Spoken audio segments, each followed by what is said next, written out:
अस्सलाम वालेकुम दोस्तों, मैं हूं हसन सलीम और आप देख रहे हैं इन्फोयो।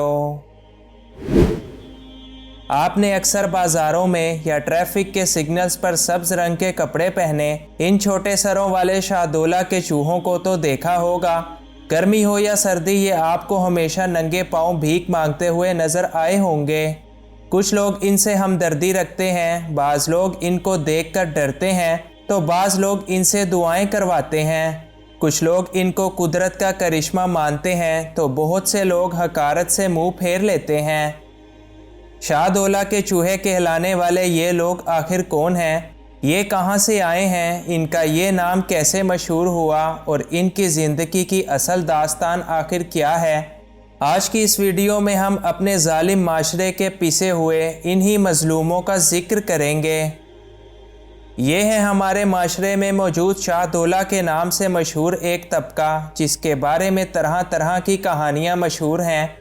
पाकिस्तान के शहर गुजरात के अंदर एक बुज़ुर्ग का मज़ार है जिनका नाम सैयद कबीरुद्दीन शाहदोला दरियाई गंज बख्श है, और ऐसा मशहूर है कि बे औलाद जोड़े इनके दरबार पर आकर औलाद के लिए मन्नत माने तो इनके यहाँ औलाद लाजमी तौर पर पैदा होती है, मगर अपनी पहली औलाद इनको इस मज़ार के हवाले करना पड़ती है।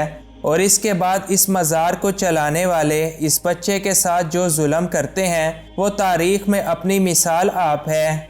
ये जालिम लोग इन मासूम बच्चों के सरों पर स्टील का एक कड़ा पहना कर इस तरह से बंद कर देते हैं कि इनका दिमाग और सर बढ़ना बंद हो जाता है, क्योंकि छोटी उम्र में बच्चे के दिमाग के खुलियात तेज़ी से ग्रो करते हैं, और जब ये लोग इसको ज़बरदस्ती रोक देते हैं तो बच्चा अपना दिमाग और सोचने समझने की सलाहियत को खो देता है। वो एक ज़िंदा लाश बन जाता है जिसे अपने आसपास की कुछ खबर नहीं होती। ना वो बोल सकता है, ना सुन सकता है, और ना ही इसे अपने आप का कुछ पता होता है। और ऐसा सिर्फ इसलिए कि ये दरबार के लोग इस बच्चे से भीख मंगवा सकें। इन्हीं लोगों ने ये मशहूर कर रखा है कि इन शाहदोला के चूहों की बद्दुआ बहुत तेज़ी से असर करती है, इसलिए इनको हर सूरत भीख देनी चाहिए।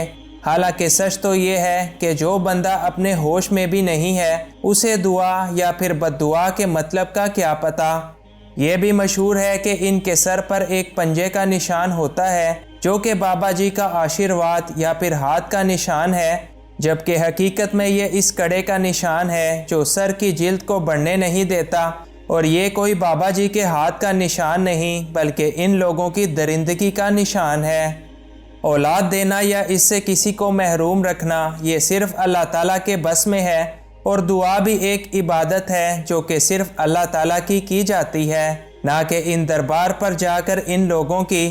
क़यामत के दिन ये बुज़ुर्ग भी इन जाहिलों और मुशरिकों के ख़िलाफ़ ऐलान जंग करते हुए अल्लाह ताला से कहेंगे कि ऐ अल्लाह, मेरा इन लोगों से कोई वास्ता नहीं है। आप इनसे खुद ही पूछ लें कि हमने इनसे कब कहा था कि हमारी कब्रों को सजदागाह बनाएं और हमसे यूं दुआएं मांगें या फिर शिरक करें।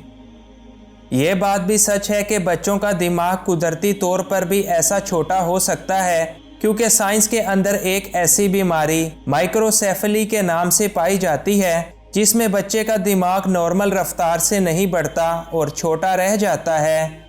इस बीमारी से मुतासरा बच्चे भी आपने अपने आसपास ज़रूर देखे ही होंगे। हमारे मुल्क की अक्सर माएँ इनको संभाल नहीं पाती और दरबारों पर जाकर छोड़ देती हैं ताकि इनको वहाँ पर रिहाइश और खाना मिलता रहे। यूँ आज पूरे पाकिस्तान के दरबारों में ऐसे ही बच्चे हमें बेबसी की तस्वीर बने नज़र आते हैं, और बाकी की कसर ये दरबार माफिया सेहतमंद बच्चों को भी खुद से ऐसा बनाकर पूरी कर देते हैं। शाहदोला के इन फ़कीरों के बारे में एक बात ये भी मशहूर है कि इनकी ना मौत होती है और ना ही नमाज जिनाजा, बल्कि जब इनकी मौत का वक्त करीब आता है तो ये दरबार के कमरे में जाकर खुद को बंद कर लेते हैं और इसके कुछ दिन बाद कहीं गायब हो जाते हैं, जो कि दरबार माफिया की जानिब से बोला जाने वाला एक और झूठ है। मगर हमारे माशरे में लोग तोहम परस्ती पर इस कदर यकीन रखते हैं कि खुदा को छोड़कर इनको सारे रास्ते बिल्कुल ठीक नज़र आते हैं। क्या कोई ऐसा शख्स कि जिसको जुल्म करके ऐसा बनाया गया हो جس کو زندگی کا کچھ پتہ ہی نہ ہو، کیا ایسے شخص کی دعا یا پھر بدعا واقعی قبول ہو سکتی ہے؟ اور کیا کسی انسان کے نام کو جانور کے نام سے منسوب کرنا، کیا یہ دین اسلام میں جائز ہے؟